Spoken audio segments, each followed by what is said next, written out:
Bonjour, j'espère que vous allez bien. J'espère que tout se passe correctement de votre côté malgré la situation sanitaire qui nous restreint un peu ici en Europe. La vidéo d'aujourd'hui, je voulais partager avec vous une petite réflexion en fait. Donc j'ai échangé avec un jeune qui est en Afrique, qui me disait en fait qu'il a un cousin qui vit en France et qui est bizarre. Je lui demande, mais pourquoi est-ce que ton cousin il est bizarre? Il me dit que mon cousin, il est bizarre parce qu'il dépense des millions. Donc, il envoie des millions en Afrique pour les deuils.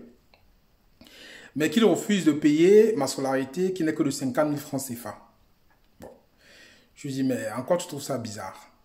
Il dit, mais comment est-ce qu'on peut dépenser des millions pour faire les deuils, mais qu'on n'a pas les sous pour aider un jeune comme moi qui est de surcroît son cousin, pour sa scolarité?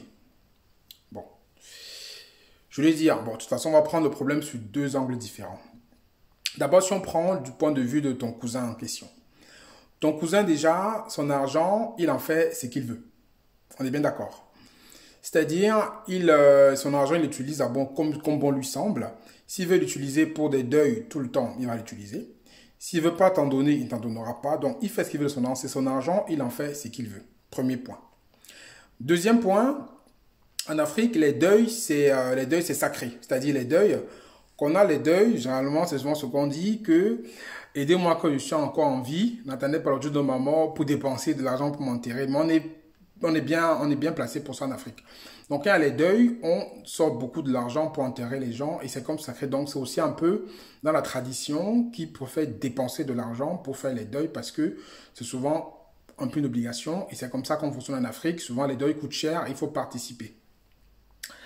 Troisième point, je lui dis, ton cousin dont tu parles qu'il est bizarre, certainement, il a déjà été fouillé par peut-être un membre de votre famille, peut-être pas toi, peut-être quelqu'un d'autre. Ou peut-être même déjà toi aussi, ça il a un peu bégayé pour me répondre.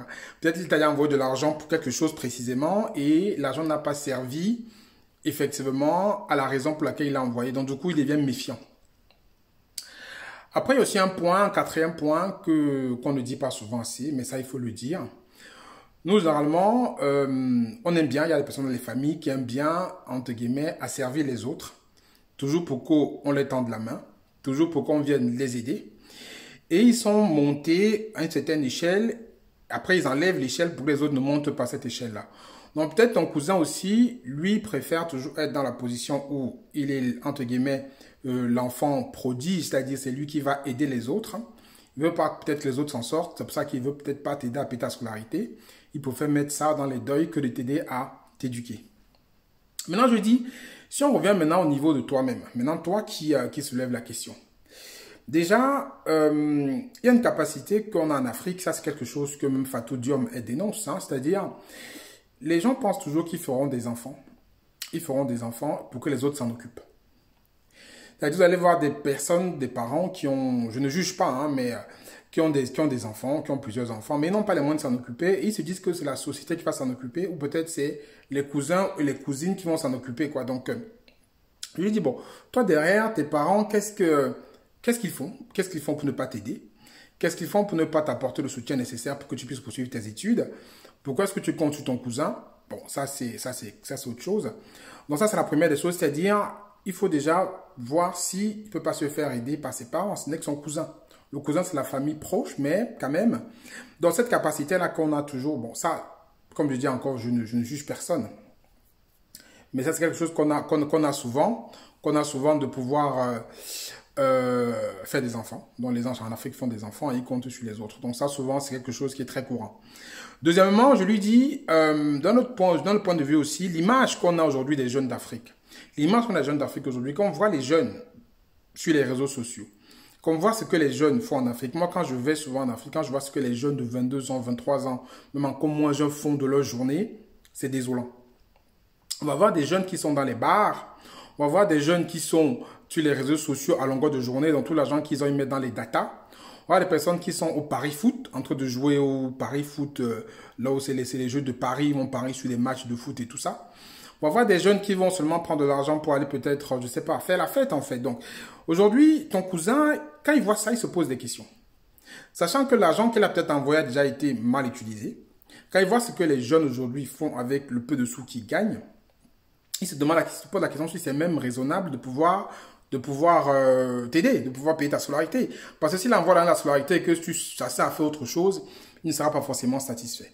Donc, il y a tous ces points-là qu'il faut voir, et c'est une question en fait qui est un peu délicate, on va dire. Moi, je fais la vidéo pour vous demander, vous qui me regardez là, qu'est-ce que vous direz à ce jeune? Qu'est-ce que vous direz à ce jeune qui trouve son cousin bizarre? Ou qu'est-ce que vous direz au cousin par rapport à son qu'est-ce que vous direz au cousin par rapport à son neveu qui ne veut pas aider? Comment est-ce que vous allez vous positionner par rapport aux deux là? Moi, je donne un avis, mais j'aimerais bien vous écouter vous aussi. Qu'est-ce que vous allez dire à ce cousin qui se plaint, à ce neveu, pardon, qui se plaint de son cousin qui finance des deuils à des millions, mais qui n'arrive pas à payer 50 000, mais qui ne souhaite pas, parce qu'il pense pas qu'il n'a pas les moyens, parce qu'il a les moyens vu qu'il cotise pour les deuils, donc qui ne souhaite pas aider son cousin à payer sa scolarité à 50 000. Et qu'est-ce que vous direz à ce neveu-là qui se plaint de son cousin? Donc, écrivez cela en commentaire, je suis intéressé de le lire. Mais je vais terminer ici en disant quelque chose de très simple, c'est-à-dire qu'on soit jeune en Afrique ou qu'on soit ici dans la diaspora, l'argent, c'est pas quelque chose de facile. Donc l'argent, on le travaille durement, surtout à la diaspora ici. Hein. On pense qu'on a la diaspora, on pense qu'on a un arbre d'argent qu'on va cueillir pour envoyer. Mais là, ici, ce n'est pas le cas, vu que le cousin contribue déjà pour les deuils et à hauteur de millions, dixit le neveu. Donc, il faut donc être sûr que ce cousin-là, il faut voir la relation entre ce cousin et ce neveu. Et certainement, ceux qui sont à la diaspora ne souhaitent même plus, et non plus cette capacité, non plus cette volonté, c'est pas la capacité, c'est la volonté, parce que la capacité, il a. Non plus cette volonté d'aider les jeunes, d'aider nos jeunes frères, parce que qu'on voit ce que ça devient, qu'on voit ce qu'ils font avec l'argent qu'on leur envoie, qu'on voit comment ça se passe sur les réseaux sociaux, qu'on voit ce qu'ils affichent comme image, souvent ça décourage certains. Donc, pour ce cousin-là, pour terminer, je vais dire que ton cousin peut t'aider, mais ce qu'il faut, c'est rassure-le. Il faut le rassurer que l'argent qu'il va t'envoyer va certainement t'aider effectivement à payer ta scolarité. Tu peux m'aller plus loin en lui disant que voilà, je te montrerai mes notes, je te montrerai le résultat effectif de ce que j'ai payé. Et forcément, tu n'as pas investi ton argent pour rien. Ton argent, en fait, a permis à ce que je me forme, peut-être pour aussi demain, être une locomotive autre pour la famille et peut-être aider mes parents, les autres neveux, les autres nièces, quoi. Donc, essaie de le rassurer parce qu'aujourd'hui, la diaspora n'est pas rassurée. La diaspora n'est plus rassurée quand ils voient comment les jeunes se comportent avec souvent l'argent qu'on leur envoie. Et pour terminer aussi, il faut plutôt aller dans le sens où tu vas lui demander de te prendre que tu veux te prendre en charge. Au lieu de tendre la main pour avoir 50 000 francs tous les ans payer ta scolarité, tends plutôt la main pour demander 50 000 francs pour investir dans un business qui va te permettre plus tard de payer toi-même ta scolarité en fait. C'est ça le truc. Parce que si tu as payé la scolarité une fois et chaque année tu lui tends la main, c'est pas bon. Et tu donnes le poisson et tu n'apprends pas à pêcher. Donc tous les deux vous êtes fautifs. Donc vois plutôt comment tu peux lui demander 50 000 francs pour commencer une petite affaire, voire même 100 000 ou 150 000 un peu plus. Et tu lui dis que les revenus de cette affaire-là vont me permettre de payer ma scolarité et peut-être d'aider les parents ou peut-être d'aider les autres petits frères et petites sœurs. Donc vois plutôt cette opportunité que tu vas lui présenter comme une opportunité de décoller, de pouvoir te détacher de lui, c'est le plus important. Il faut te détacher de lui pour que toi-même tu sois indépendant et que tu puisses subvenir à tes propres besoins. Donc, mettez-moi en commentaire ça. Moi, c'est ce que le conseil que je lui dis hein, pour terminer, que c'est qu'il faut qu'il fasse, qu'il présente plutôt comme ça à son cousin, que voilà, tu me donnes de l'argent aujourd'hui, moi je vais monter une affaire et cette affaire me permettra de payer ma scolarité les années qui suivent. Et derrière, je pourrai me prendre en charge et ne plus venir te casser les pieds en fait. Hein. Donc, qu'est-ce que vous en pensez?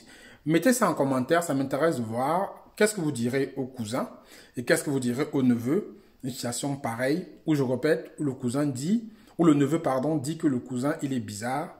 Le cousin préfère dépenser des millions, financer des millions pour les deuils, mais ne donne pas 50 000 francs pour la scolarité du neveu. Donc le neveu se plaint. Donc qu'est-ce que vous direz pour les deux? Mettez-moi ça en commentaire, ça m'intéresse de vous écouter et de lire, ça sera très intéressant. Je vous dis à très bientôt dans une prochaine vidéo. Ciao, ciao.